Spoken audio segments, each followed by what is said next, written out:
స్వర్గవాస ఎవరు? హలో అమ్మా కోడలి పిల్ల, నేనమ్మా మీ మావయ్య గారిని స్వర్గం నుంచి మాట్లాడుతున్నాను. మావయ్య గారు ఏంటి స్వర్గం నుంచి మాట్లాడుతున్నారా? అక్కడ ఫోన్ ఫెసిలిటీ కూడా ఉందా? ఈ మధ్య జియోవాడు ఒక టవర్ వేశాడమ్మా.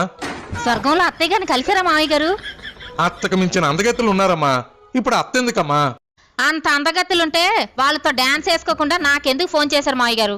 మన ఎదురింటి శంకర్రావు గారు లేడు? వాళ్ళ ఎదురింటి ఆవిడ తన సినిమాకి వెళ్ళాడని వాళ్ళ ఆవిడ కొట్టి కొట్టి చంపేసింది కదా మావయ్య గారు. ఈ విషయం మీకు కూడా తెలుసు కదా. వాడు నా దగ్గర ₹1,00,000 అప్పుగా తీసుకున్నాడమ్మా. డబ్బులైతే ఇచ్చేసాలే, కానీ వాడు రాసిచ్చిన ప్రామిసరీ నోటు నేనివ్వడం మర్చిపోయాను. అది కావాలని ఇక్కడ నన్ను తినేస్తున్నాడమ్మా. అమ్మా పరుపు కింద ఉందేమో చూడమ్మా. ఉంది మావయ్య గారు. కొంపదీసి ఆ నోటు మీకు ఇవ్వడానికి నన్ను గాని మీ అబ్బాయిని గాని చచ్చిపోమంటారా ఏంటి? మన వెనకింటి దివాకరం కొనవూపురితో కొట్టుమిట్టాడుతున్నాడమ్మా. తులసి నీళ్ళు కూడా పోసేస్తున్నారులే.